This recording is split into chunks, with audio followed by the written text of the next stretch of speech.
What's up, everybody? WESPN with Paul and Scott. And big announcement today, rates came down 50 bips. Huge announcement. I'm excited. I'm excited about this one. As you should be. But first, we got to get to a little Lions Taggers update. Obviously, Taggers did not advance further past our episode. I don't think we had anything to do with that, but the bandwagon run for Scott is done, and we'll see you if we make the playoffs next year. Lasted one day. Absolutely. Lions, obviously, hot, first place NFC North.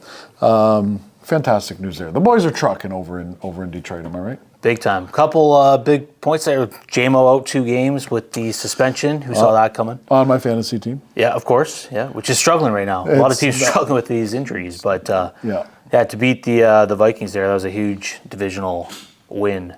So they're looking good. We're looking good. Yeah, we're looking good. I think we're Super Bowl bound here, to be honest. 1 week away from Halloween, Scott. Any Halloween parties on your end? Nothing planned. Not a big fan of Halloween, all the costumes and all that stuff. Yeah. Not really my thing. Too much fun, right? Right, exactly, yeah. No, I'm not into fun. We picked our Halloween costumes last night, went over to Spirit Halloween, the Lunchables of Halloween costumes. And I am a gentleman who's being carried around by an alien. I went inflatable this year. Classic. So did Vincent, so did JoJo, so 3 inflatables there. Sienna and Trish are taking on the Nightmare Before Christmas. So a little duo costume there, which I'm looking forward to. And great success at Spirit Halloween last night. Always an interesting visit when you go to Spirit Halloween. Haven't been there in years, but it doesn't sound like any of those costumes really correlate with each other. No, they don't. It's definitely not a family. It's not a family affair this year. But it was just kind of we just lurked around there and the kids like Spirit Halloween. I'll tell you that much. They have a good time there. But we hit a point there yesterday where I looked at the family and I said, you know what? We have to get out of here. I have expired at Spirit Halloween. I am done. Let's wrap it up. How long were you there? I was there for about an hour. Good Lord. I was there for about an hour. And then we took our talents back home and do like we do, made some popcorn, got ready for bed, and watched some TV together. It was nice. Nice little night. Thanks for the update. So unfortunate news, and Bob Price has passed away, and Bob, longtime home inspector in the Windsor-Essex County area. Just want to mention that, and rest in peace, Bob. A great guy. I know when I had my golf tournament for my parents, he was always a big supporter, and sad to hear about his passing. So rest in peace. Yep, absolutely. Down to the main event here. Interest rates down 50 bips, in the business, in the industry. We like to call them bips, man. Makes you sound smart. Yeah, we know what we're talking about. Down to a 3.75 overnight rate. What does this mean moving forward? Yeah, so it's a little bit convoluted here. It's not going to directly impact affordability as much as people hope or think. And this is where it gets a little bit confusing because of Canada's qualifying rate, which just makes everything much more difficult to get financing approved. So in short, the qualifying rate is the higher of 5.25% or your actual interest rate that you get from the bank for a mortgage plus 2%. So right now we anticipate a fixed rate somewhere around 4% with this news. It might take a couple weeks to kind of let this all filter in because the fixed rate isn't directly impacted by the Bank of Canada rate, it's impacted by bond yields. Bond yields typically fall when the bank rate falls, but we have to wait and see. We're not going to get into bond yields and all that, but you will see the mortgage rates obviously come down. But again, it's the stress test that was implemented that is still there and not going away. Yeah, so if you're going to the bank today getting approved for a 5-year fixed at 4 to 4.25%, they're going to qualify you at 6 to 6.25%. So your affordability isn't really improving all that much. If you're going to the bank to get a variable rate, which are higher than the fixed rates right now, we anticipate somewhere around 5.25% with this announcement.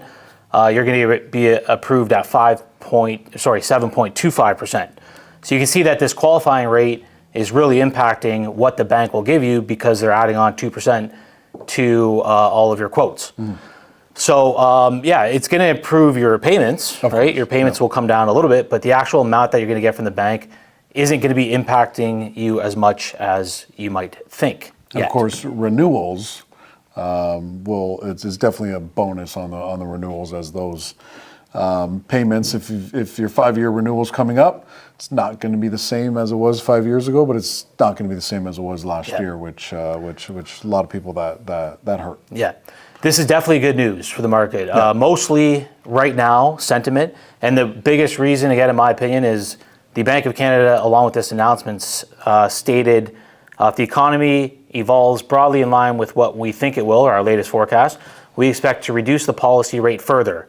So we anticipate further rate cuts. The market is currently implying the odds of a rate cut in December, another 50 basis point rate cut in December at 24%, and a 100% chance of at least a quarter point in December. So we still have another announcement. 50 bips on December 11th. That would be huge. I think at that point we reach a point where you definitely see it impacting in the market, just like we saw it go the opposite way when it went up and the market stalled.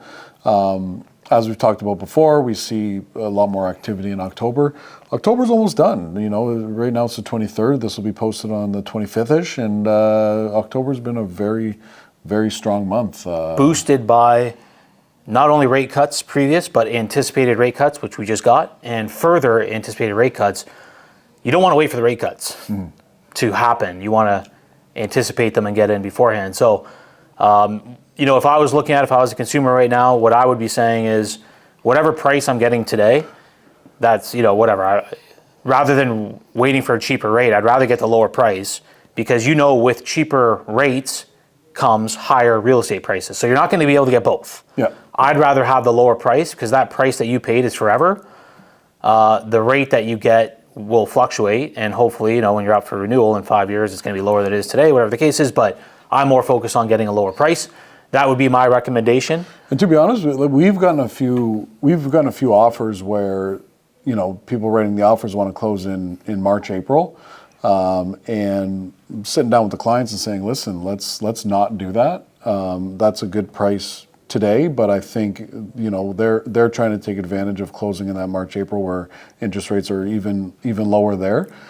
I'd rather just pull the listing and reattack it mid-January, late January, early February, and take advantage of those prices going up. Of course, depending what your situation is, may not work for everybody, but if it's an investment property and you're holding on to it, I'm actually recommending not taking those offers if you can, and just seeing how January performs. Because I think mid-January, late January, we're going to see quite a robust market with a lot of buyers in it. So we have a combination. I agree 100%. I'm giving the same advice to some of my clients. In January, February, March, we're going to have seasonality. We're going to have improved sentiment with probably another rate cut in December, and we're going to have improved affordability. Not necessarily what the bank's going to lend you, but your mortgage payments will be lower, which makes, if my mortgage payment, because a half point cut per $100,000 is about $30 per $100,000. So on a $600,000 mortgage, which is around the average sale price in Windsor, it's $180 a month. On top of the previous cuts, you're starting to get $200, $250, $300 a month in savings, and we have further rate cuts coming. So $300 in savings doesn't sound like a lot, but when you amortize that over 25, 30 years, like that improves your affordability quite a bit. That may introduce even further strength in that investor market, which has been cash flow. And start cash flowing, which as soon as you introduce a whole nother active buyer pool, it affects the whole market, right? Once the investors come back like they were here before, that affects the resale market as well, right? Because they're competing for these properties with end users as well, right? Well, from some statistics previously, investors were absorbing 10 to 25% of the properties for sale. Like that's going to have a massive impact. And that's a great point. People don't think about it. And investors are going to beat the retail market to the market because they think differently than the average person. They're going to be anticipating what's going to happen rather than waiting for it to happen. So all good points, and all of those factors are why we're recommending for some of our clients, if you can wait January, February, March, I would anticipate higher prices than There might today. be a whole different pool of buyer in there. Now, we need to monitor what's going on in up to 401 always, right? Because as soon as we see the market pick up from a Canada perspective, we get the rattling effects of that down here, which again, if I bring you back to 2022, when we had a robust investor market, a robust drive till you qualified GTA buyer market, once you reintroduce those two whole buyer pools into a market, well, at the end of the day, the end user, the local buyer, it affects them big time as well. My recommendation is if you're in the market right now looking for a house, I don't think it's going to be any cheaper next year. I would hop in there and try and get a long closing if you can, depending on your situation. Ideally, if you could buy something right now and close on it in March, April, and then get your house up in late January, I think that's taking advantage. That's some next level real estate and advice right there. It's exactly what I would be recommending right now. If you can pull it off, not everybody can, but if we had to summarize this in short, affordability, which means what the bank will lend you based on the metrics that they use and the qualifying rate and the stress test, has not necessarily improved significantly right now. To actually improve affordability, which is what the bank will lend you, there could be three things that happen. Number one, they could increase amortizations, which they just did, right? If you're a first-time home buyer, if you're getting an insured mortgage, they increased the amortization from 25 to 30 years. So they could do that from a broad perspective, right? Now all of a sudden it's, hey, instead of a 30-year mortgage, you can get a 35. That would improve affordability. We could lower the stress test because it's pretty burdensome right now. 2%. They put the stress test in place because housing prices were getting really out of control and rates were ultra low. So they wanted to protect against rising rates. Did you like that idea when it first came up? Yes, it was a pretty good idea. I can't really argue with it, but it was a good idea at the time. Is it a good idea now? Maybe a stress test that's more realistic for today's market, which is maybe 1% or something, but 2% is pretty burdensome. It doesn't really make sense to me. So you could have increased amortization, spreading out those payments for a longer period of time. You could have a lower stress test rate from 2 to 1%, for instance. Or we could have continued Bank of Canada rate cuts. To actually get to improved affordability, we probably need another 75 basis points of cuts from the Bank of Canada to actually go to the bank and actually get that 5.25% stress test qualifying rate. Exactly. So still a ways to go there for affordability. So we're going to get some combination of this. And it's important to note as well, the biggest contributing factor of the CPI basket right now, the Canada Inflation Report, which is what they base all this on, is still mortgage payments and rents. So mortgage payments are too high, rents are too high. These are being dealt with. Rents, we see how many apartments are being built right now. Everywhere I turn, there's 5 apartment buildings going up. The incentives are too large not to do them right now. To build apartment, yes, exactly. So that's really, when you have more supply, it lowers prices. Pretty simple.